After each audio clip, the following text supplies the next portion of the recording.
ঐতিহ্যবাহী ঢাকেশ্বরী মন্দির। এখান থেকে আমরা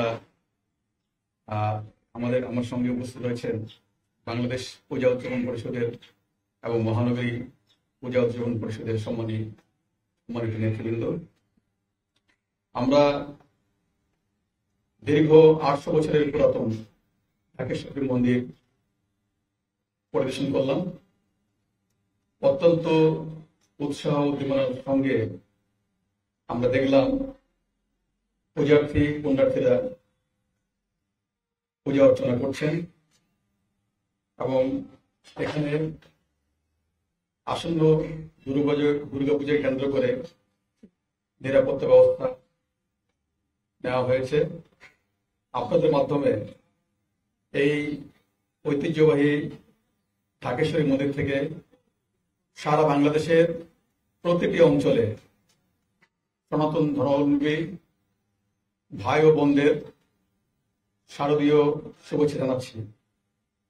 আশা করছি 31,000-এর অধিক, 31,500 সংখ্যাটা কম বেশি হতে পারে।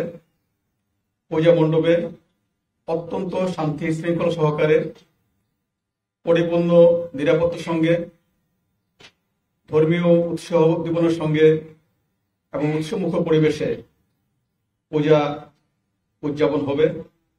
এই পূজার ক্ষেত্রে বাংলাদেশ পুলিশ এবং অন্যান্য আইন শৃঙ্খলা বাহিনী সার্বিক নিরাপত্তা প্রদান করছে।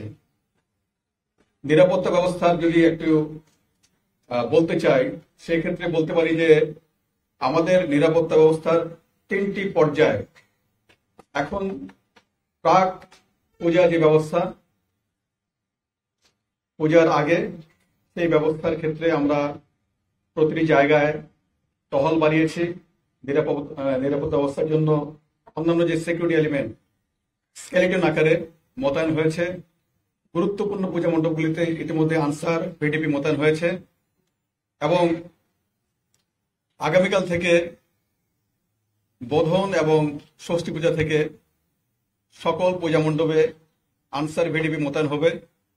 অন্যান্য পুলিশের যে স্ট্রাইকিং ফোর্স, টহল ফোর্স, তারাও মোতায়েন থাকবে।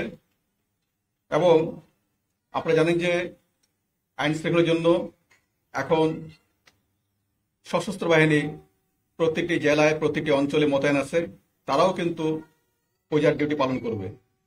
এছাড়াও সীমান্ত এলাকায় বিজিবি, উপকূলীয় এলাকায় কোস্টগার্ড, নৌ অঞ্চলে নৌ পুলিশ সহ বিশেষায়িত যে পুলিশ বাহিনী রয়েছে তারাও কিন্তু দায়িত্ব পালন করছে।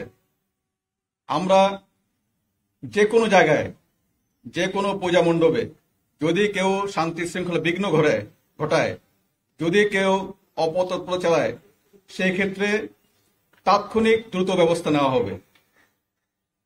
এবং আমাদের মোবাইল টিম সহ স্ট্রাইকিং ফোর্স তারা সব জায়গায় কাছাকাছি দূরত্বে রয়েছে। প্রতিটি পূজা মণ্ডপে পর্যাপ্ত সংখ্যক শৃঙ্খলা বাহিনীর সঙ্গে, আনসার বাহিনীর সঙ্গে ভলান্টিয়ার গ্রুপ রয়েছে। তারাও কিন্তু 24/7 কাজ করছে। সুতরাং কোথাও কোনো ধরনের বিশৃঙ্খলা, অপতৎপরতার কোনো সুযোগ নাই। আমরা সাইবার মনিটরিং জোরদার করেছি, সাইবার প্যাট্রোলিং এর ব্যবস্থা রেখেছি, যাতে করে কেউ ইলেকট্রনিক বা সোশ্যাল মিডিয়ার মাধ্যমে কোনো ধরনের মিথ্যা প্রচারণা, গুজব, অতিরঞ্জন কোনো কিছু ঘটাতে না পারে। আপনাদেরকে আশ্বস্ত করতে চাই, আমাদের 999 সহ তথ্য, যে কোনো কিছু সংবাদ দ্রুত পৌঁছানো এবং সেই সংবাদের ক্ষেত্রে পুলিশি ব্যবস্থা, আইন শৃঙ্খলা বাহিনীর ব্যবস্থা সেটা আমরা যেন নিতে পারি, সেটি চালু আছে। প্রত্যেকটি জেলায়, প্রত্যেকটি উপজেলায় এবং পুলিশ হেডকোয়ার্টার্সে আমরা কন্ট্রোল রুম চালু করেছি, যেখান থেকে যে কেউ তাৎক্ষণিকভাবে যে কোনো সংবাদ জানাতে পারবেন। National telecommunication monitoring centre NTMC, তাদেরও কিন্তু ব্যবস্থা আছে। আমরা চাই যে সকলের সম্মিলিত প্রচেষ্টায় একটি উৎসবমুখর পরিবেশে পরিপূর্ণ নিরাপত্তার সঙ্গে আমরা আসন্ন দুর্গোৎসব পালন করব।